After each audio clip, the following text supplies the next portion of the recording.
안녕하십니까. 애정다큐 운영자 강쌤입니다. 자, 이번 시간에는 표준화와 기타 품질 관리에 대해서 알아보겠습니다. 자, 그래서 교재 큰 3번에 표준화라고 나오고요. 1번에 표준화의 정의라고 나옵니다. 자, 한번 읽어볼게요. 표준을 합리적으로 설정하여 활용하는 조직적인 행위나 어떤 표준을 정하고 이에 따르는 것으로 광공업 분야에 적용되는 표준화를 산업표준화라고 한다라는 거죠. 그래서 산업표준화는 이제 산업적으로 표준화 시켜놨다라는 뜻이고, 그리고 또 대표적으로 뭐 사내표준이 있을 수 있고 국제표준이 있을 수 있는데, 여기에서 국제표준이라는 거는 나라와 나라 간에 이 표준을 정해놓았다라는 뜻이죠. 표준화해놓았다. 그러면 어떤 큰 이점이 있냐면 서로 상호간에 나라와 나라 간에 무역이 활발해질 수 있습니다. 왜냐하면 표준화를 해놓으면 제품의 규격이라던가 퀄리티가 어때요? 어느 정도 일정하다라는 거죠. 표준화해놓았으니. 그러다 보니까 무역이 활발해지는 이점이 있다라는 거죠. 자, 이런 것들을 위해서 우리가 표준화를 하는 건데, 그 밑에 보시면 갈로 1번에 표준화의 3S라고 해서 나와요. 그래서 우리가 이전에 배웠던 것 중에 제조 품질 요소에서 4M이라는 게 있었습니다. 4개의 M이었는데 그게 Man, Machine, Material, Method였다면 이 표준화에서도 3S라는 게 있다라는 거죠. 요 표준화의 3S 중요합니다. 이거 별표 해주셔야 돼요. 그게 중요하니까 제가 한번 판서해 드리는 겁니다. 그래서 세 가지 S가 있다라는 뜻인데, 보시면은 스탠다이제이션, 그 다음에 심플리케이션, 스페셜라이제이션, 이렇게 세 가지입니다. 그래서 SSS에서 요게 세 가지 S인데 뭐냐면은 첫 번째 표준화고요. 요거를 우리가 스탠다이제이션 요렇게 부르는데 줄여서 그냥 우리가 외우실 때는 스탠다드 요렇게 외우시면 돼요.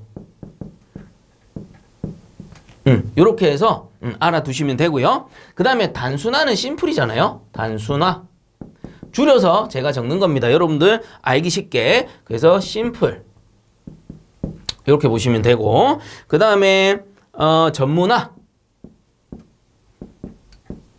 전문화니까 뭐 특별하다, 스페셜이죠. 요렇게 알아두시면 됩니다. 그래서 이건 뭐예요? 3S, 표준화의 3S, 스탠다드, 심플, 스페셜입니다. 그래서 표준화, 단순화, 전문화가 되고요. 이건 무엇을 뜻하느냐 쭉 읽어보면 되겠죠. 자, 표준화, 스탠다드는 어떤 표준을 정하고 이에 따르는 거 줄 거 주세요. 그래서 말 그대로 표준화를 한다라는 겁니다. 그리고 마저 읽어보면 또는 표준을 합리적으로 설정하여 활용하는 조직적인 행위를 뜻하고요. 그 다음에 단순화라는 거는 읽어보시면 심플리케이션이라 하고요. 재료, 부품, 제품의 형상, 치수 등 그 다음 줄 것입니다. 불필요하다고 생각되는 종류를 줄이는 것. 그래서 최대한 무언가 공정을 하게 되면 단순화 시켜줘라 라는 뜻입니다. 그 다음 전문화. 제조하는 물품의 종류를 한정시키고 경제적이고 능률적인 생산 및 공급 체계를 갖추는 것이다. 특별하다. 스페셜 이렇게 부른다라는 거죠. 그래서 스탠다드, 심플, 스페셜 이렇게 해가지고 표준화, 단순화, 전문화 3S 꼭 알아두셔야 된다라는 겁니다. 자, 그 다음 넘어갈게요.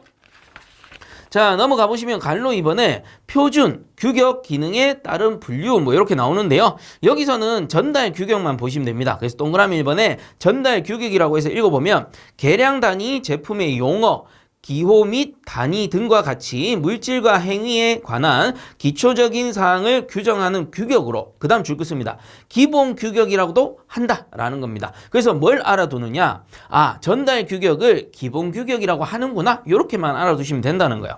그 다음에 그냥 쭉 읽어볼게요. 동그라미 2번에 방법 규격. 그래서 방법에 대한 거겠죠. 성분 분석, 시험 방법, 제품 검사 방법, 사용 방법에 대한 규격을 말한다라는 거고요. 그 다음 제품 규격, 제품에 대한 거겠죠. 제품의 형태, 치수, 재질 등 완제품에 사용되는 규격을 말한다라는 거예요. 어쨌든 그런 게 있구나 하시되 우리가 알아두셔야 될 거는 전달 규격을 기본 규격이라고 하는구나 이렇게 알아두시면 된다라는 거예요. 자, 그 다음 밑에 보시면 이제 사내 표준화 이렇게 나옵니다. 사내에서 표준화.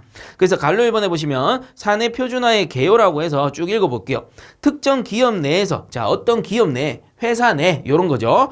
이러한 특정 기업 내에서 재료, 부품, 제품 및 조직과 구매, 제조, 검사, 관리 등의 일에 적용하는 것을 목적으로 하여 정한 표준으로 기업 또는 그 기업과 관련된 외주업체나 하도급 업체 등에 적용하는 기준이다 또는 표준화다라고 보시면 되는 거예요. 그래서 밑에 갈로 2번에 사내 표준화 요건 요거 별표해 주시고요. 중요한 거 제가 줄 거라고 할 거예요. 그래서 동그라미 1번은 그냥 읽어볼게요. 실행 가능성이 있는 내용일 건 너무 당연한 말이죠. 표준을 만들어 뒀는데 실행할 수 있어야 되는 거죠. 그럼 동그라미 2번 줄 것입니다. 당사자에게 의견을 말할 기회를 주는 방식으로 정해야 된다라는 겁니다. 즉 상호 협의하에 표준화를 만들어야 된다라는 거죠. 일방적이면 안 된다라는 거예요. 그러면 잘 안 지켜지겠죠. 그 다음 동그라미 3번도 줄 거 주세요. 기록 내용이 구체적이며 객관적이어야 한다. 그 객관적이어야지 딱 보고 아 요렇게 하는 거구나 이렇게 판단이 되겠죠. 그 다음 4번부터 쭉 읽어볼게요. 기여도가 큰 것부터 중심적으로 취급할 것. 그 중요한 것부터 먼저. 그 다음 직감적으로 보기 쉬운 표현으로 할 것. 어렵게 막 하지 말라는 뜻이에요. 딱 보고 아 요거 바로 지켜줄 수 있겠구나 이렇게 만들어야 된다는 거고.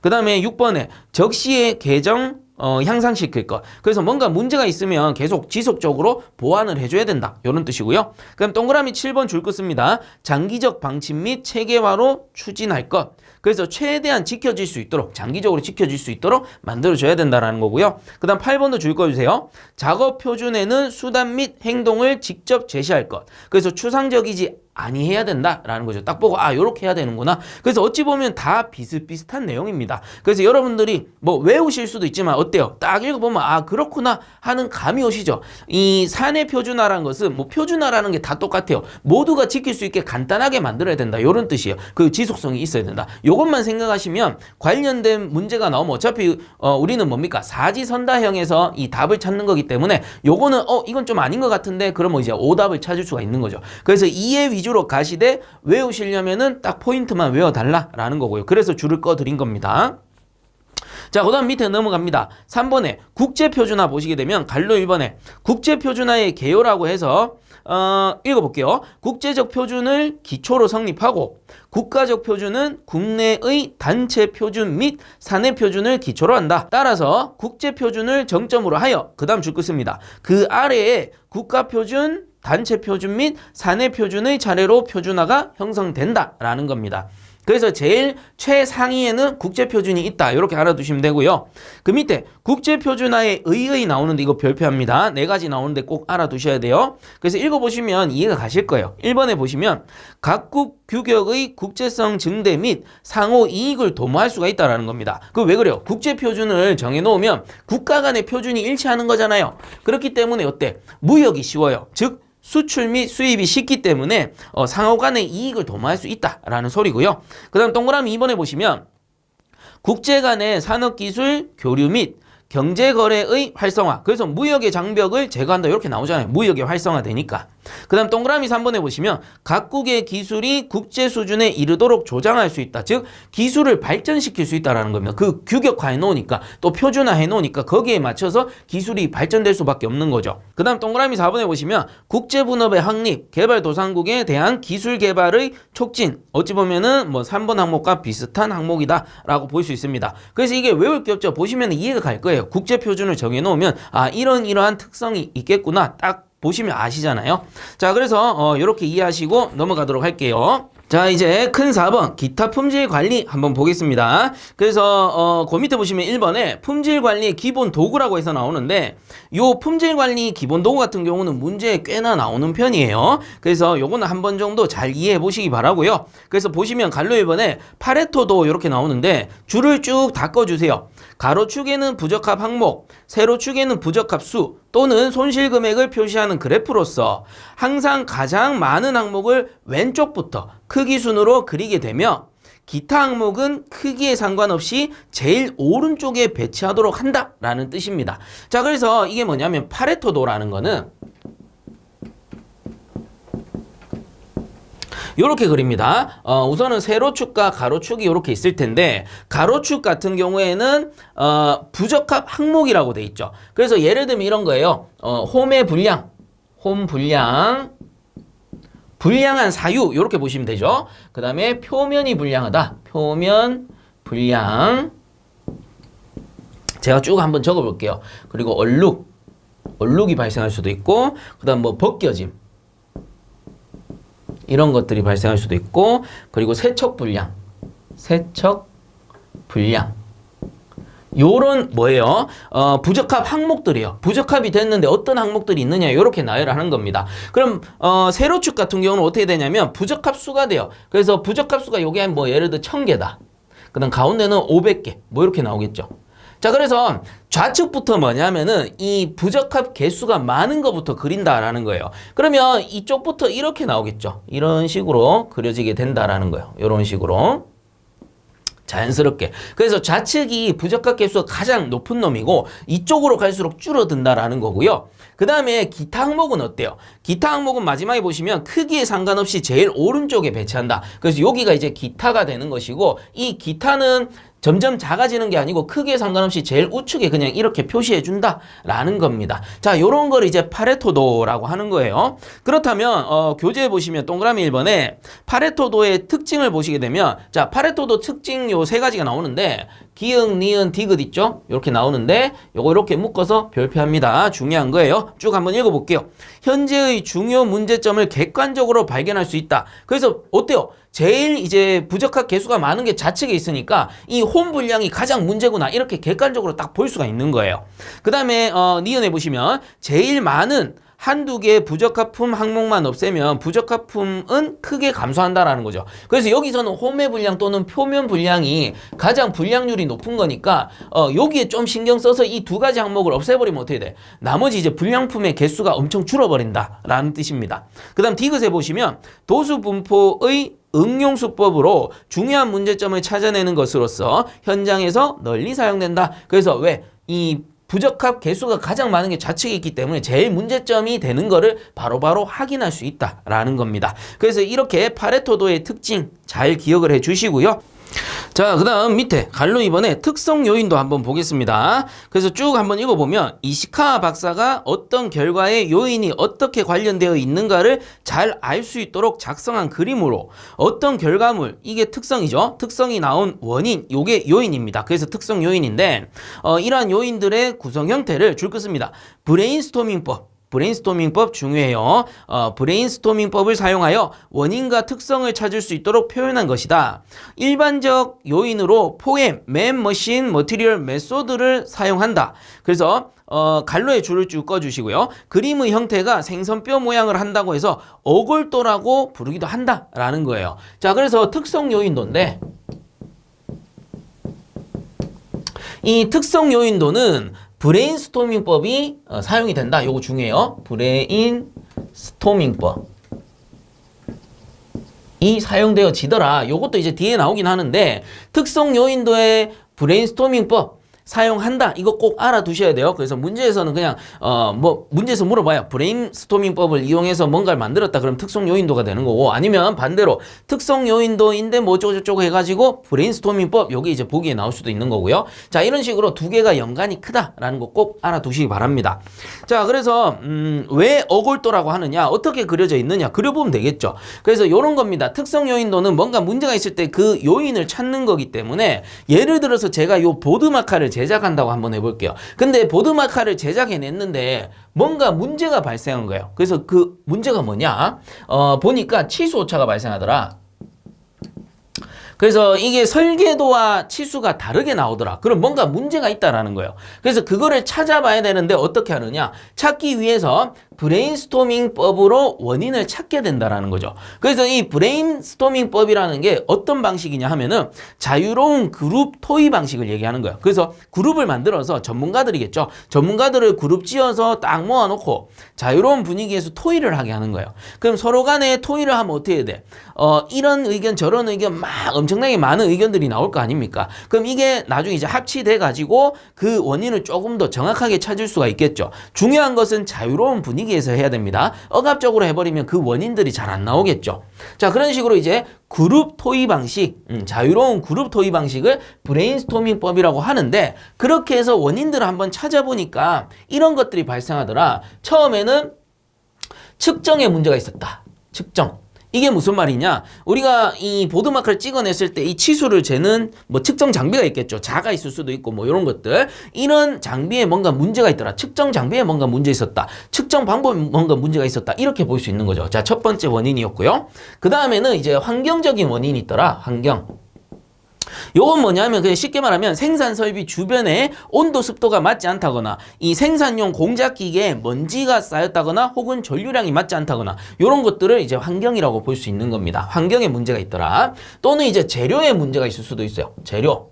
요 보드마카를 만들어내야 될 때 플라스틱이 존재하는데 이 플라스틱 안에 뭔가 이물질이 발생해 있더라. 그러면 이제 재료에 뭔가 문제가 있는 거죠. 그 다음에 생산 기계에 문제가 있을 수도 있어요. 생산 기계, 머신이죠. 머신 자체에 문제가 있어서 치수가 안 맞을 수도 있는 거고요. 자, 그리고 또 한 가지만 찾아보자. 또 한 가지 찾아보니까 공작 방법에 뭔가 문제가 있더라. 공작 방법. 뭐 다르게 얘기하면은 작업 방법이죠. 그래서 엄밀히 따지면 요거는 이제 메소드가 될 겁니다. 맨 머신 머티리얼 메소드. 메소드가 이제 공작 방법이니까. 그래서 요런 것들이 문제가 있을 수 있더라. 그래서 이러한 원인들을 어떻게 찾았다고요? 브레인스토밍법으로 찾아가지고 요런 식으로 선을 이렇게 이어서 그려보니 이게 뭐예요? 요렇게 생겨가지고 이렇게 생겼더라. 이거 뭐야? 생선 뼈 모양으로 생겼죠. 그래서 어골도 요렇게 부르기도 한다라는 거예요. 그 모양이 꼭 이 생선 모양. 우리가 뭐 고등어 이렇게 발라 먹어보면 안쪽에 있는 그 생선 가시 모양으로 생겼죠. 그래서 어골도 이렇게 부르기도 한다. 그게 뭐죠? 특성 요인도가 되고요. 우리가 문제 푸실 때는 특성 요인도와 브레인스토밍법은 묶여 다닌다. 요거를 기억해 주시면 좋겠습니다. 자, 그 다음에 이제 넘어갈게요. 세 번째 보시면 히스토그램이라고 나옵니다. 갈로 3번의 히스토그램 이렇게 나오는데 일단은 읽어볼게요. 길이, 질량, 강도, 압력 등과 같은 계량치의 데이터가 어떤 분포를 하고 있는지를 알아보기 위하여 줄 것입니다. 도수분포표를 작성하고, 자, 이거 중요합니다. 그 다음 쭉 읽어볼게요. 이를 토대로 일종의 막대 그래프 개념으로 보다 구체적인 형태로 나타낸 것이다. 이렇게 나오죠. 자, 그래서 쉽게 설명하면요. 자, 이렇게 좀 나눕시다. 이렇게 나눠가지고, 요게 히스토그램이라는 건데 히스토그램은 도수 분포표가 존재합니다. 도수 분포표라고 해서 자 그러면 쌤 도수 분포표는 도대체 뭡니까? 제가 그려드려 볼게요. 좀 조건이 필요합니다. 도수 분포표를 그리기 위해서는 예를 들어서 이 데이터를 조사하는 거예요. 초등학생의 키를 조사했어요. 근데 조건이 뭐냐면은 여기다가 제가 적겠습니다. 2학년 남학생 키를 조사하고 싶어요. 그 대상은 총 10명입니다. 총 10명의 키를 조사하고 싶습니다. 어느 한 학반에 10명이 존재한다면 이 10명의 데이터를 추려내는 거죠. 자, 그래서 이렇게 나눌 수 있겠죠. 키와 그리고 학생 명수 수라고 했을 때 제가 그냥 단순하게 그릴게요. 이 160cm 미만인 학생이 있을 수 있고 170cm 미만인 학생, 180cm 미만인 학생 이렇게 존재할 수 있을 겁니다. 더 높을 수도 있는데 제가 그냥 뭐 이제 초등학생이라고 했으니까 초등학교 2학년이라고 했으니까 180 넘어가는 경우는 잘 없다라고 일단은 가정을 할게요. 물론 실제로 있을 수 있겠죠. 근데 그냥 데이터를 나타내는 거니까요. 자, 여기서 총 10명을 조사를 한번 해보니까 160cm 미만인 학생이 3명이고요. 170cm 미만인 학생이 5명이었고 180cm 미만인 학생이 2명이었습니다. 자, 그래서 요걸 뭐라고 하느냐 하면은 도수분포표라 그래요. 도수분포표. 자, 그래서 이 도수분포표를 우선은 이용을 해가지고 히스토그램을 그릴 건데 히스토그램은 말 그대로 막대 그래프입니다. 요렇게 그릴 수 있어요. 요렇게 해가지고 160cm인 학생, 170cm인 학생, 180cm인 학생이라고 했을 때 170cm가 일단은 가장 많네요. 이렇게 해가지고 5명입니다. 그 다음에 160cm가 3명이고요. 이렇게 해서 3명이고 180cm가 2명입니다. 자, 이런 식으로 막대 그래프 형태로 그리는 거를 히스토그램이라고 그래요. 그래서 히스토그램은 도수분포표를 이용해서 막대 그래프로 나타낸 것을 말한다. 이렇게 알아두시면 되겠죠. 어려운 내용이 전혀 아닙니다. 자, 그래서 여기서 중요한 거는 그 밑에 동그라미 1번에 히스토그램 작성 목표가 됩니다. 이거 별표 꼭 해주시고요. 우선은 기억에 줄을 꺼주세요. 데이터의 분포 모양을 알고 싶을 때 그래서 이게 우뚝 솟은 산 모양일 수도 있고 아니면 일그러져 있는 모습일 수도 있습니다. 이렇게 쭉 나열을 하다 보면은 자, 그 다음에 니은해 보시면 줄 거 씁니다. 원 데이터를 규격과 대조하고 싶을 때 사용을 하게 되고요. 그 다음에 디귿은 그냥 읽어볼게요. 데이터의 집단으로부터 정보 수집을 하기 위하여 어떤 집단의 어떤 부분이 가장 높은지 여기서는 170cm 부분이 가장 데이터가 높은 거니까 가장 크다라고 할 수 있죠. 그 다음에 리얼에 줄 거 주시고요. 데이터의 평균과 표준 편차를 파악하기 위하여. 요렇게 이제 그리다 보면은 평균이 어느 정도 되는지, 그리고 흩어진 정도, 표준 편차는 어느 정도 되는지 파악을 할 수 있다라는 겁니다. 쭉 데이터가 많이 쌓이면. 그 다음에 미음에 줄 거 줍니다. 주어진 데이터와 규격을 비교하여 공정의 현황을 파악하기 위하여 사용할 수 있다라는 거고요. 그 다음 비읍은 그냥 읽어볼게요. 공정 능력을 파악하기 위하여 사용하게 된다라는 겁니다. 그래서 이렇게 히스토그램의 작성 목표 제가 줄 거 드린 거 꼭 한 번씩 다시 한번 보시기 바랍니다. 자, 그 다음 넘어가 볼게요.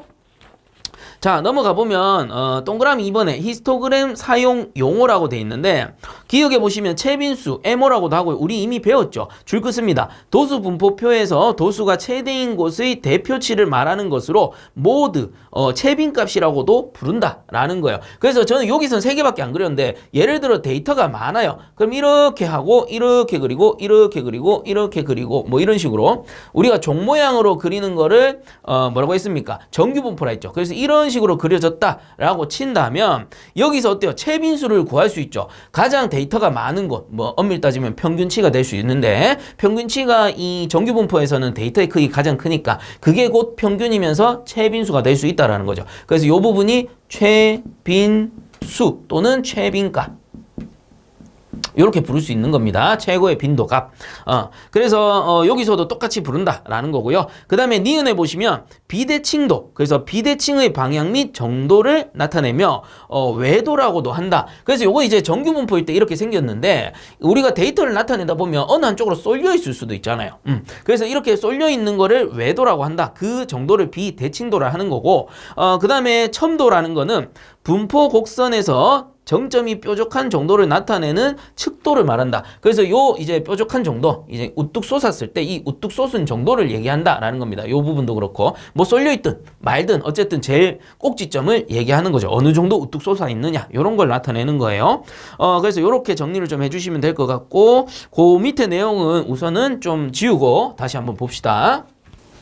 자, 그 다음 2번에 품질혁신 활동 이렇게 나오고요. 갈로 1번에 보시면 6시그마, 뭐 다르게는 6시그마법 이렇게 부르는데 사실 요거는 문제는 잘 다뤄지진 않아요. 그래서 그냥 쭉 한번 읽어보고 넘어갈게요. 동그라미 1번에 보시면 6시그마 경영이란 조직으로 하여금 자원의 낭비를 최소화하는 동시에 고객 만족을 최대화하는 방법이다. 어찌 보면 아주 좋은 방법이죠. 그 다음 동그라미 2번에 6시그마 수준이란 공정의 중심에서 규격 한계까지의 거리가 표준 편차의 6배라는 뜻이다. 그래서 6배 정도 떨어져 있구나. 그래서 6시그마라고 하는구나. 이렇게 알아두시면 되고.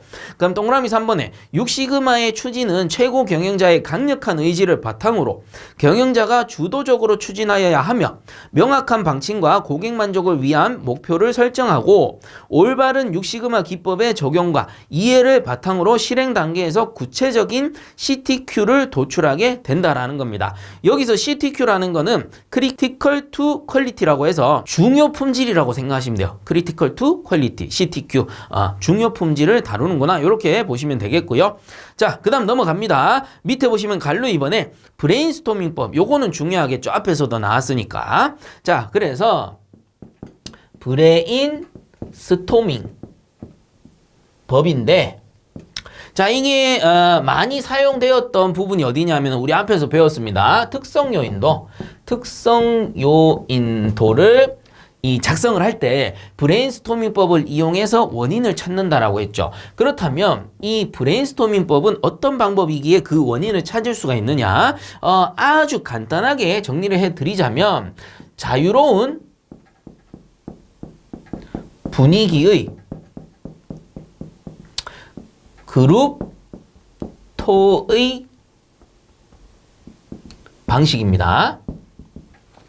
그래서 자유로운 분위기에서 이루어지는 그룹 토의 방식이에요. 다 모아놓고 전문가들 모아놓고 뭐가 문제가 될까 이런 걸 이제 회의를 한다라는 거죠. 억압적으로 하지 않기 때문에 아주 창의적인 아이디어도 나올 수 있고 좋은 아이디어도 나올 수 있다라는 거죠. 그런 것들을 합치한다라는 겁니다. 그래서 브레인스토밍법이라는 거는 자유로운 분위기의 그룹 토의 방식이기 때문에 말 그대로 이제 어떠한 방식이에요. 그렇기 때문에 엄밀히 따지면 특성 요인도에서만 사용되지는 않을 겁니다. 여러 곳에서 사용이 되긴 하지만 우리가 문제를 풀기 위해서 기능적 문제 문제를 풀기 위해서는 요 두 개가 연관되어 있다라고 알아두시면 됩니다. 그래서 문제 딱 풀어보면은 특성 요인도 하면은 브레인스토밍법을 사용했구나. 이런 식으로 연관지어 나온단 말이에요. 그래서 두 개를 같이 알아두는 게 좋겠더라. 이렇게 보시면 되겠고요.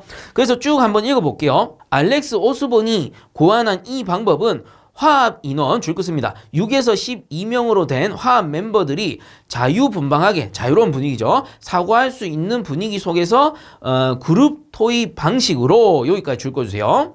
그걸 쭉 읽어볼게요. 그룹 토의 방식으로 주어진 문제에 대한 해결책으로 스스로 아이디어를 만들거나 다른 구성원이 내놓은 아이디어로부터 새로운 아이디어를 만들어내게 하며 이게 뭡니까? 여러 가지 아이디어가 모이다 보니까 거기서 사람들이 어떻게 돼? 창의적인 아이디어로 나올 수가 있단 말이에요. 그렇기 때문에 이러한 방식을 이용해서 아이디어 창출과 아이디어 평가를 분리함으로써 문제에 대한 가능한 한 많은 해결책을 표출해내는 기법이다라는 거죠. 그래서 다시 한번 정리하지만 자유로운 분위기 속에서의 그룹 토의 방식을 브레인스토밍법이라고 하고요. 주로 보면 특성 요인도에서 많이 사용을 하더라라는 거죠. 특성 요인도 다르게 부르면 어골도라고도 불렀습니다.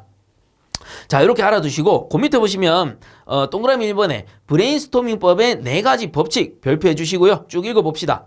기억에 좋다 나쁘다라는 비판을 하지 않는다. 비판해버리면 어떻게 돼요? 분위기가 강압적으로 바뀌어버리죠. 그래서 아이디어 내려고 하다가도 에이 나 안 해 이렇게 된단 말이에요. 그래서 좋다 나쁘다 비판하지 말까. 그 다음에 니은에 자유분방한 분위기 및 의견을 환영한다라는 겁니다. 니 마음대로 얘기해봐라 이런 뜻이에요. 그 다음에 다량의 아이디어를 구한다. 누가 냈든 간에 엄청나게 많은 아이디어들이 모이면 다시 한번 말하지만 사람들이 창의적인 아이디어를 만들어낼 수 있다는 겁니다. 그 다음에 리을에 다른 사람의 아이디어와 결합하여 개선, 편승, 비약을 추구한다. 더욱더 좋은 아이디어를 만들어내기 위한 게 목적이다 라는 뜻이죠. 자, 그래서 브레인스토밍법 이렇게 정리를 하고요. 자, 그 다음 이제 보시면 갈로 3번에 ZD 운동이라고 해서 나옵니다. 요거를 제로 디펙트 운동이라고 불러요. 그래서 제로 디펙트 운동이라고 하는데 이게 뭐냐면은 제로 0이죠. 0. 무언가를 0으로 만들겠다. 이 디펙트가 뭐냐면은 결함입니다. 결함. 그래서 결함을 아예 없애겠다. 그래서 두 가지를 딱 합쳐보니까 우리는 무결점 운동이라고 부르죠. 무결점 운동. 그래서 결점을 아예 제로화 하겠다. 0으로 만들겠다. 그래서 제로 디펙트 운동이라 하고 줄여서 ZD 운동이라고 부르는 겁니다. 자, 그래서 쭉 읽어볼게요. 무결점 운동으로 나오죠. 1961년 미국의 항공사인 마틴사에서 로켓 생산의 무결점을 목표로 시작되어 그래서 마틴사에서부터 줄쭉 꺼주세요. 마틴사에서 로켓 생산의 무결점을 목표로 시작되어 무슨 말이에요? 로켓이란 거는 발사하면서 뭔가 조금의 결함이라도 있으면 잘못하면 폭발할 수가 있으니까 무결점을 목표로 하겠다. 이렇게 시작돼가지고 1963년 지휘사 뭐예요? 제너럴 일렉트릭이죠. 그래서 지휘사가 전 부문을 대상으로 모든 업무를 무결점으로 하자는 운동이 확대되었다라는 거예요. 그래서 역사적인 의미가 있는 거고요. 여기까지 줄 거 주시면 되고 쭉 읽어볼게요. ZD 운동은 종업원 각자의 노력과 연구에 의해서 작업의 결함을 제로로 하여 고도의 제품 품질성, 보다 낮은 코스트, 이 비용이죠. 그리고 납기 함수에 의해서 고객의 만족을 높이기 위해 종업원에게 지속적으로 동기를 부여하는 운동이다. 그래서 종업원에게 계속 동기를 부여해가지고 최대한 노력을 많이 해서 결점이 없게끔 최대 목표는 제로로 우리가 무결점으로 만들겠다라는 걸 목표로 해서 운동을 하는 것을 우리가 제로 디펙트 운동, 줄여서는 ZD 운동이라고 한다라는 겁니다. 그 의미가 어렵지 않기 때문에 여러분들 쉽게 알 수가 있을 거예요. 그래서 이 의미 무결점 운동 꼭 알아두시기 바라고요. 그 밑에 보시면 갈로 4번에 품질관리 분임조 뭐 이렇게 돼 있는데 사실 이건 문제는 안 나옵니다. 문제는 안 나오는데 그냥 의미만 알려드리면 분임조라고 돼 있죠. 분임조라고 돼 있는데 조를 나눈다라는 뜻이에요. 이게 뭐냐면은 나눌 분이고요. 그 다음에 임이 뭐냐면은 맡을 임.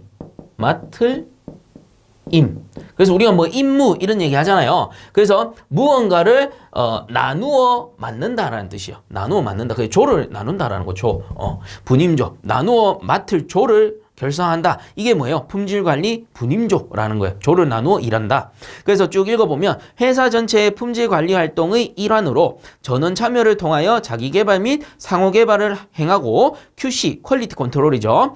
QC 수법을 활용하여 직장의 관리 개선을 지속적으로 행하는 것이다. 자, 그래서 동그라미 1번에 분임조의 기본 이념을 보시게 되면은 기업부터 뭐 어찌 보면 당연한 소리들인데 인간성을 존중하고 활력 있고 명랑한 직장을 만든다라는 거고요. 그 다음 니은에 인간의 능력을 발휘하여 무한한 가능성을 창출할 수 있다라는 거고요. 그럼 디귿에 기업의 체질 개선과 발전에 기여할 수가 있다라는 겁니다. 그래서 조를 나누어 이렇게 일을 하다 보면 그 조별로 이 결단력이 생기니까 그렇게 되면은 이러한 좋은 이점이 생기지 않겠냐 해서 만든 게 바로 이 분임조인데 뭐 사실 실제와는 조금 다를 수가 있겠죠. 그건 뭐 이제 실제 상황과 다를 수 있으니까 어쨌든 만들어진 계기는 아주 좋은 계기입니다. 그래서 이런 것들 기본 이념 이런 게 있구나 정도 알아두시면 되고요. 다시 한번 말하지만 품질관리 분임조 뭐 문제에서 크게 다뤄지진 않습니다. 그 의미만 뭐예요? 조를 나누어 일한다라는 뜻이에요.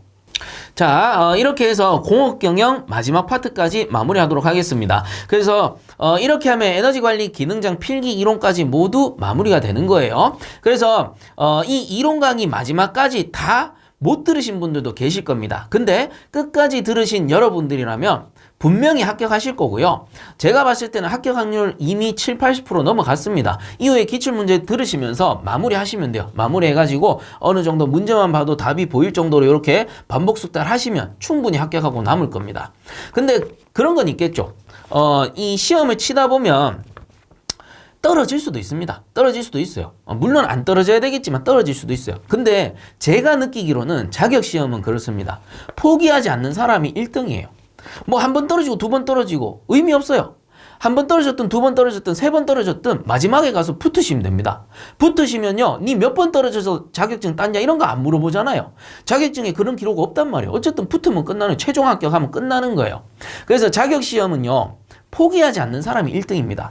그런 의미에서 제 이론 강의 다 보셨다. 포기하지 않고 끝까지 보셨잖아요. 그 집념과 노력이라면 무조건 여러분들 합격하실 겁니다. 시기는 다를 수 있지만 반드시 합격하실 겁니다. 절대 포기하지 마세요. 포기하지 마시고 끝까지 한번 가보세요. 끝까지 가셔서 뭐 어찌 보면 딸랑 자격증 하나 더 따는 거일 수도 있죠. 어떤 사람에 따라서는. 근데 그 성취감은요. 끝까지 했을 때 그 성취감은 해보지 않은 사람은 느낄 수가 없습니다. 그래서 그 성취감을 느끼셨다면 이후에 다른 자격증 시험 공부를 하신다 하더라도 그 노력과 집념은 남아있단 말이에요. 그럼 여러분들이 계속해서 발전할 수 있는 토대가 되기 때문에 끝까지 해보시기 바랍니다. 제가 해드릴 수 있는 말은 이 말씀밖에 없을 것 같아요. 끝까지 하시면 됩니다. 저도 끝까지 지금 하고 있잖아요. 영상 촬영, 교재 집필 이런 것들 저는 포기하지 않고 끝까지 하고 있습니다. 그래서 아마 제가 힘이 되는 한은 계속 할 것 같아요. 저도 끝까지 할 겁니다. 끝까지 하다 보면 뭐가 돼도 됩니다. 제가 느끼기엔 그래요. 그래서 여러분들도 포기하지 마시고 끝까지 하시기 바라고요. 그래서 이렇게 해서 이론 강의 여기서 마무리하도록 하겠습니다. 이후에 필기 합격하시고 실기 강의에서 다시 뵙도록 하겠습니다. 자, 수고들 많이 하셨습니다.